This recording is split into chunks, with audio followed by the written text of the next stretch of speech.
আসসালামু আলাইকুম এভরিওয়ান। এই যে দেখছেন সাদা গরম ভাত, তার উপর ঝাল ঝাল বোম্বাই মরিচের আচার মেশানো বেগুন ভর্তা। এটা যেন শুধু খাবার নয়, নতুন নতুন প্রেমের অনুভূতি। প্রত্যেকটা বাইট আপনাকে মনে করিয়ে দিবে আপনার প্রথম প্রেমের কথা। আসেন তাহলে রেসিপিটা শেয়ার করি। বেগুনটা নর্মালি সবাই পুড়িয়ে ভর্তা বানালেও আমি কিন্তু ভেজে ভর্তাটা বানাই। পোড়াতে বেশি সময় লাগে, তার উপরে চুলাটাও নষ্ট হয়, তাই আমি বেগুনটা ভেজেই বানাই। সেই সাথে আমি এখানে বোম্বাই মরিচের আচার অ্যাড করে দিয়েছি, রসুন আর বোম্বাই মরিচের একটা পিস, পেঁয়াজ কুচি, মরিচ ভাজা আর ধনেপাতা তো আছেই।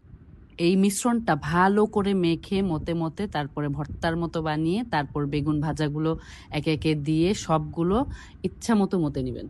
ভালো করে মতে ভর্তাটা যখন হয়ে যাবে আপনার পছন্দ মতো ঝাল ইউজ করবেন। আমি বোম্বাই মরিচ এখানে প্রথম একটাই দিয়েছি, তারপর আমি আচারের তেলটাও ইউজ করেছি এখানে, আর এমনিতে তেলে তো ভেজেছি। এই মিশ্রণটা একসাথে এমন ঝাঁজ তৈরি করেছে, প্রথম এক চামচেই জিভে আগুন লাগবে, কিন্তু মন ভরে যাবে।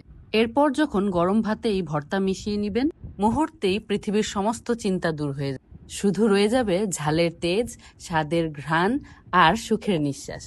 প্রত্যেকটি বাইট স্বাদে ভরপুর।